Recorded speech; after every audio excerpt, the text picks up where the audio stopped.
Students,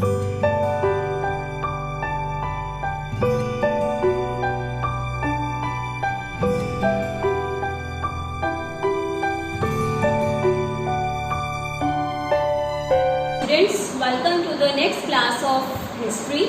Yesterday I have given you some of the introduction of lesson number 3 of history. We have started and the name of the chapter was the age of farming. So we have discussed the Neolithic age in this chapter, but today we are going to study it in detail by reading the chapter, and I just want that you should hold a pencil in your hand before I start, so that you can underline the important questions that I asked you to mark in the book as usual. So should we start it? Are you all ready? Okay. Let's start with the first paragraph on page number 22 of your Cordova books. So, as we know, human beings lived in a nomadic life for thousands of years. We have already done that. In the previous chapter we have discussed that the early primitive man, he was a hunter, he was a gatherer, and he was a nomad. He used to travel from one place to another. He used to hunt the animals. He used to gather food in the form of fruits, seeds, nuts, leaves, whatever he found in the forest. So he was known as hunter, gatherer and nomad. At that time, they were hunters and gatherers. During the New Stone Age, which is also known as the Neolithic Age, I have already told you, Neolithic, new means new and lithic means stone, so that is why we call it as New Stone Age or the Neolithic Age.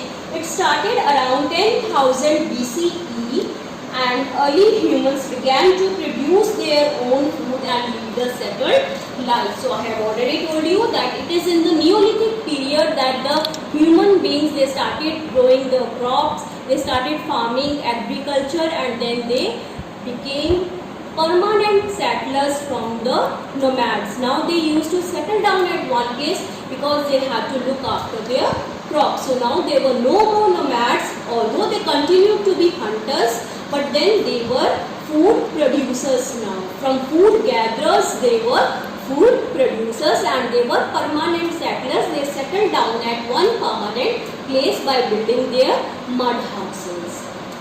So changes in climate played a very important role at that time, as we have discussed that till upper Paleolithic age the climate was very cold, and after that in the Mesolithic age the climate started getting warmer. Until the Neolithic age it just became normal for the cultivation of the crops, and that is why agriculture started in this period in a full swing.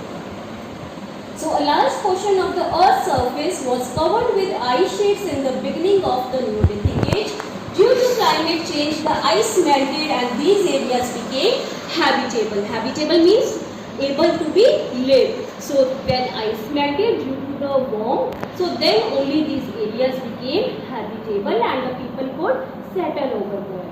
Warm climate was best suited for crops and habitats. For the people and for the crops, warm climate was best suitable. Please underline this.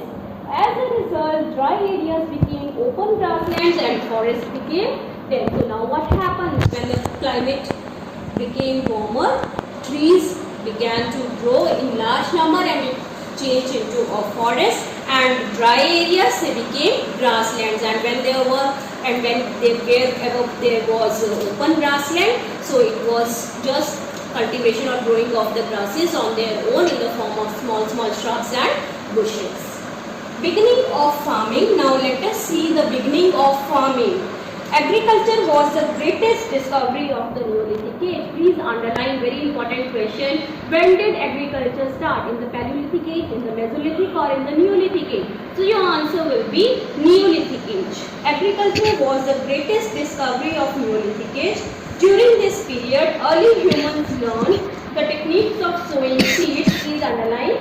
They learned how to grow seeds, growing plants, and finally harvesting them means cutting them when the crops are ripened. They must have learned this accidentally or by observing the plants growing in the wild, means in the forest. The first crops to be cultivated, please underline were wheat and barley, as we have discussed. As time passed, early humans began to grow more crops. This changed their lifestyle.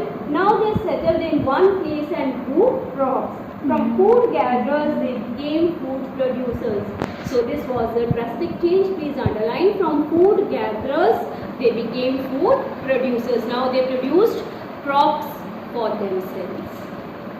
They left their nomadic life because they had to take care of their crops. Why did they leave their nomadic life? Why didn't they wander now from one place to another? Because if they could have left this place where the crops were grown, it would be grazed by the cows, sheep, goat. So they had to settle down at that place to look after for their crops. As a result, they settled down and started a normal life with regular food supply. They made mud houses. Please underline what type of houses were there in Neolithic period. It was house made of mud. Mud houses near the fields and settled there till the crops were harvested. This change in lifestyle did not take place suddenly. It was spread over a long time. Even while cultivating crops, humans still hunted and gathered food. So I have already told you that they were simply not only the food producers, but then they continued their occupation of hunting and food gathering. Because it is a very slow process, it does not happen in a quick moment. Archaeologists have found evidences of early farmers and herders all over the subcontinent. So our archaeologists, they have found the traces of these leftovers of Neolithic people. Let us see wherever they have found these and what type of things they have found and in which place they have found. The most important ones are in the northwest, that is in the present day Kashmir, and in east and south India. So you need to learn some of the sites that I will ask you to mark. Please stick it with a pencil on it. So what type of grains were grown over there and what type of remains are left out, that our archaeologists have found. So grains were basically wheat, rice, millets, lentils and black gram.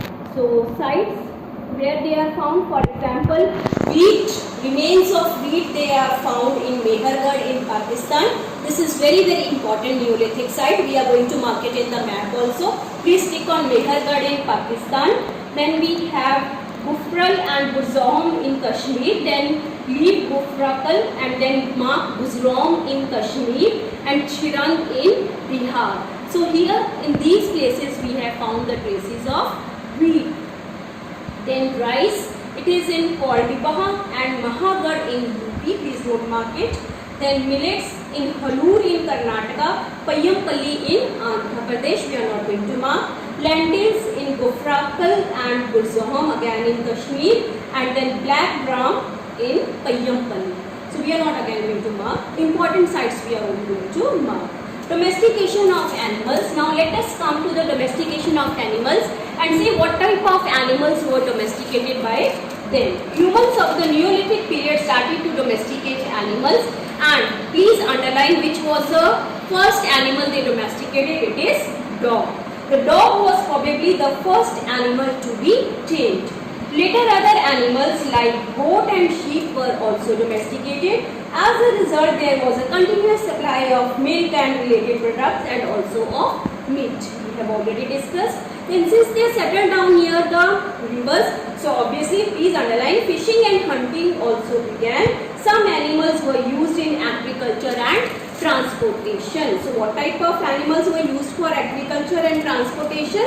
We will see here. Look at the table below to see where evidence of bones of domesticated animals have been found. Then our archaeologists have found the traces of animals that were being domesticated by the Neolithic people. And where they have found? Please underline. Sheep, goat and cattle, they are found in Mehergarh, which is now in Pakistan. Please take it. We are going to mark it in the map. Then animal bones, Koldiba in UP, we are not going to mark. Cattle again in Mahagarh in UP, we are not going to mark. Dog, cattle, sheep, goat and buffalo in the Burzahom in Kashmir, present day Kashmir, we are going to mark Burzahom. So buffalo, ox, cattle, sheep, Chirand in Bihar, we have already marked. So ox is there, buffalo is there, all these type of animals were used in the transportation as well as in the fields for plowing the fields for the agriculture. So we have sheep and cattle, in Payyambali in Andhra Pradesh. Again, we are not going to mark it. Next important discovery was the invention of the wheel. During this period, the wheel was also invented, and it happened to be an important step towards the development of the early humans. Little is known about how the idea of the wheel occurred to the early humans. From where did it come into their minds? How they developed this wheel? We have no idea related to it. Perhaps a rolling log or stone did the trick. So it might be possible that a rolling log, that is a round piece of wood, it might have rolled on and they might have got an idea of making it into a wheel, or a big round stone that gave them idea of using it as a wheel. People could not now travel. What are the uses with the discovery of the invention of wheel? Please underline. They could now travel more easily and move heavy loads faster than before. So it helped them to move faster. They could make use of bullock carts now, and on that they can load the heavy materials. The invention of the wheel also improved pottery making. So with the invention of the wheel, what came into being? Pottery making. You might have seen the potter's wheel, how it moves with the help of the wheel. In fact, it was during this age that the potter's wheel came to be used. So obviously with the invention of the wheel, there came into existence potter's wheel, and many type of utensils, mud, clay utensils were there with the help of the potter's wheel. Beginning of a settled life. Archaeologists have found traces of huts or houses in Burzahom. Please underline, this is very important 1 mark question. Where do the archaeologists found the traces of house? So you will answer, it is in Burzahom in Kashmir. It is an important site where they have found the traces of houses or huts. Early humans built pit houses which were dug into the ground with stairs or steps inside them. So early humans, they learned to build what type of houses? They were known as pit houses because they were built in the form of pits. What is a pit? Gadda khodna ground mein. So what they did? They dig deep in the ground and then they build a hut in that pit, and then that pit also had stairs to enter into that house. As you can see here, this is a pit house that is shown into your book. So it is very deep, dug into the ground, and then a hut form is constructed on that hole, and there are stairs inside it to enter the pit house. So it is also an important question. This might be for protection from cold weather. So it also helps them to protect from the cold weather. This is the use of pit house. Archaeologists also discovered cooking hearths both outside and inside the hearth. So what does archaeologists found? They also found the traces of the cooking hearth. Now what is cooking hearth? Cooking hearth is a place where the people of the Neolithic age, they used to cook. That is a floor beneath the cooking place. They used to cook on what? Chullas, what we call in the ancient times. So the floor below that cooking place is known as cooking hearth.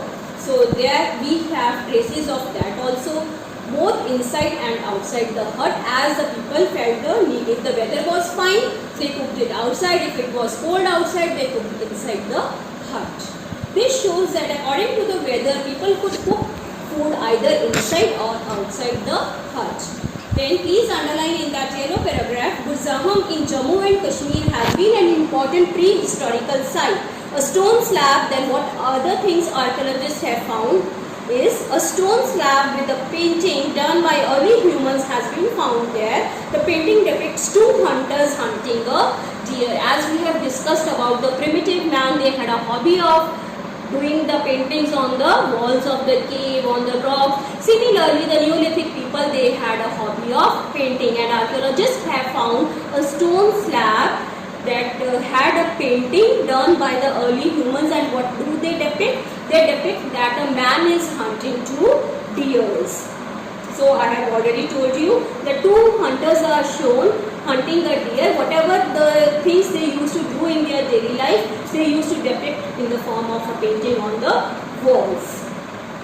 Charred remains of grains and seeds of cereals have also been found there. What other things have been found by archaeologists? There can be a question on this. So you will write charred remains means burned remains of the grains. When you just harvest the crops and then you burn the field, so whatever ash is left over there, so archaeologists just dug the ground and just take out those remains in the form of ashes, and they just reach the conclusion. So that has also been found by our archaeologists. Along with that, seeds of the cereals have also been found. Some of the seeds have also been left that they have tried to store in the pit houses.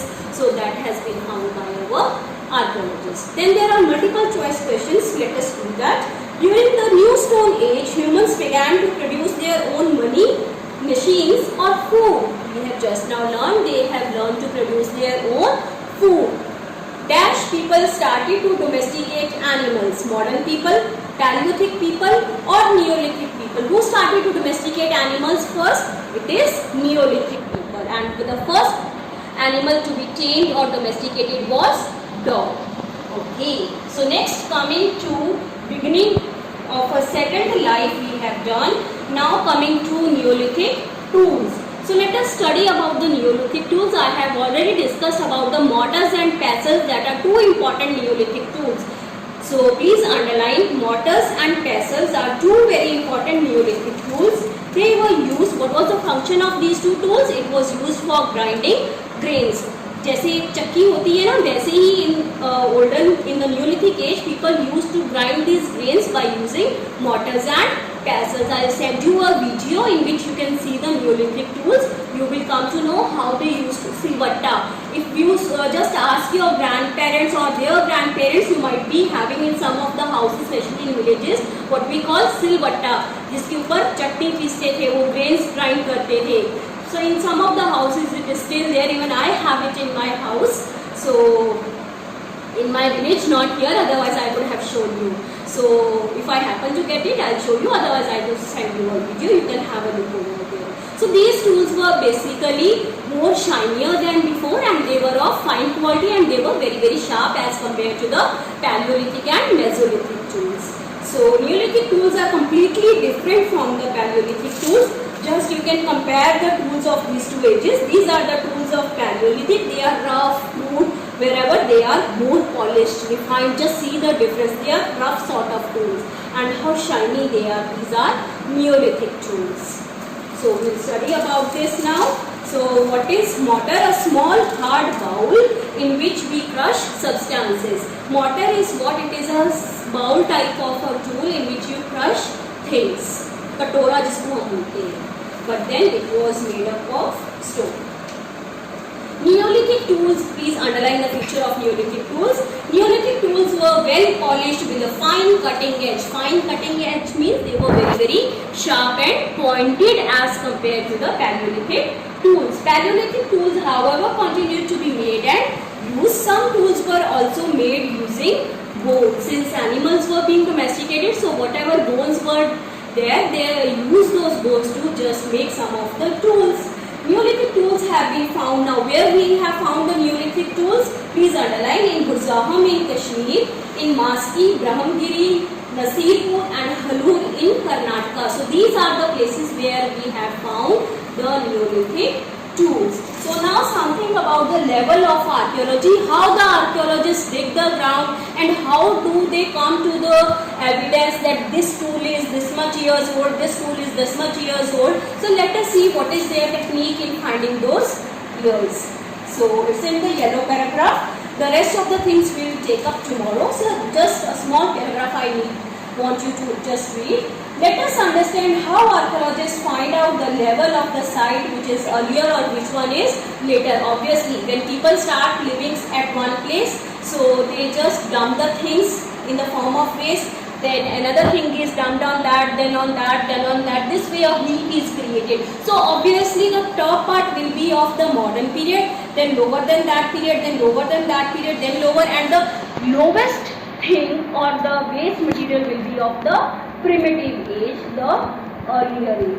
So this way they come to know this evidence is how many years old is the next one, and this way they just That is why the chronological is order that we have done in the first chapter is very, very important. So they arrange these things according to the sequence of the time. Imagine that people started living on a flat land. As years passed, the surface gradually rose because people threw waste material and generally stayed and constructed houses in the same area. So wherever they lived, they just throw the waste material over there, and one day it became into a heap. A mound is formed after continuous deposition of waste material. When this mound is dug up, the objects found in the upper layers are of later times. So this is what happens. The things that are found in the mound when it is dug up, the things that are on the top are of the modern times. Whereas what is found from the lower layers of the mound are of in the lower layers is considered to be of the older times. These upper and lower layers are known as levels. So these layers are known as levels. The levels or the layers are the deposition of the waste material in the form of layers, and these layers are known as levels. First level, second level, third level, fourth level. So fourth level will be considered as modern and the first level will be considered of older period. So this much I want you to read till here. So we have done almost 3 pages today. So just go through it, and if you have doubt, please ask me. So that's all for today. Thanks for watching.